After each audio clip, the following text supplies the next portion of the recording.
Welcome to the Explainer. We're about to jump into a trading formula for gold and Bitcoin that says the one thing you focus on most, your strategy, is actually the least important part of your success. Yeah, you heard that right. Let's see how that's possible. So check this out. This is the formula we're exploring. And it's probably not what you were expecting. Most traders spend pretty much all their time hunting for that perfect secret strategy. But according to this model, that's only 10% of the game. You know, we're all taught that finding the right strategy is like finding a treasure map to riches. But this guide argues that the map, well, that's just a tiny, tiny part of the journey. The real keys are what's going on in your head and how well you defend your capital. Okay, so let's really dive into this 60-30-10 formula. We're going to break down why your mindset is supposedly 6 times more important than your method and why just protecting your money is 3 times more vital. So you're probably asking, okay, if strategy is only 10%, what's even in that tiny toolbox? It's a fair question. Before we get to the really big pieces of the puzzle, let's look at the essentials. Because hey, you still need a solid foundation to even play the game. Now, the most important thing to get about these strategies is that they aren't magic bullets. Not even close. They're just tools to help you read the story the market is telling.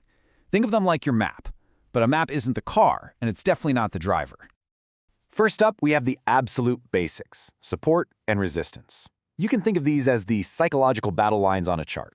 You've got the floor, where buyers tend to step in and prop the price up, and you've got the ceiling, where sellers usually take control. Just being able to spot these is step 1. Now, taking that a step further, the system zeroes in on supply and demand zones. See, these aren't just clean lines. They're more like messy areas on the chart, where a massive imbalance between buyers and sellers left a huge footprint. This is where you can spot the tracks of the big market players. The guide then compares 2 popular methods. First is that broad supply and demand approach. It's great for just finding general areas of interest. The second is a more, let's call it, surgical technique called smart money concepts. This one tries to identify the exact spots where big institutions might be manipulating prices to hunt for liquidity for their own giant trades. And this just shows you the variety of tools you can have in that 10% toolbox. The goal isn't to master all of them, no way. It's about finding a few that just click for you, whether that's patterns that spot market traps, theories that try to map out crowd psychology, or simple indicators that tell you if the market is trending or just chopping sideways. Okay, on to the 30%, because let's be honest, having the best strategy in the world is completely useless if you go broke on your first couple of trades. This part is all about the non-negotiable rulebook you need just to stay in the game. And this is really the core message of risk management. Your first, second, and third job as a trader is not to make money. It's to protect the capital you already have. Profit is just the happy byproduct of playing excellent defense. So according to the guide, this defensive mindset is built on 3 simple, unbreakable rules. First, never risk more than a small fraction of your capital on any one idea. Second, only take trades where your potential reward is at least twice your potential loss. And third, always have an exit plan, a stop loss, before you even get in. And this 1-to-2 ratio, that's the mathematical engine of your defense. It means you can be wrong more often than you're right and still be profitable in the long run. See, this isn't about being perfect. It's about having a statistical edge that keeps you playing. And now we've arrived at the biggest, the most challenging, and without a doubt, the most important piece of this entire puzzle. The 60% of success that is completely dedicated to what's going on right between your ears, your psychology. According to the source, your long-term success isn't really determined by your strategy. It's determined by how you battle these 3 emotional enemies. Fear makes you cut your winners short.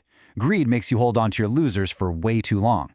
And FOMO, well, that makes you abandon your plan and chase the market.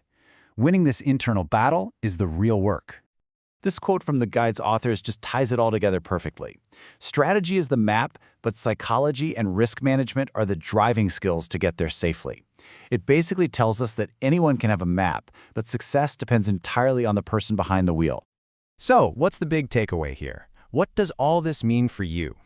Let's bring it all home and look at the final lesson from this powerful formula. This table really puts it all into perspective, doesn't it? We tend to focus all our energy on what's easiest to learn, the strategy, even though it has the lowest impact. The things that truly move the needle, like discipline and mindset, are the hardest to master. And that's probably why so few traders actually succeed. So as we wrap this up, I'll leave you with this one question. You have the formula now. If you really want to improve, maybe the answer isn't another indicator or another pattern. Maybe it's time to stop focusing on the 10% solution and finally start mastering the other 90% of the game that's played inside your own head.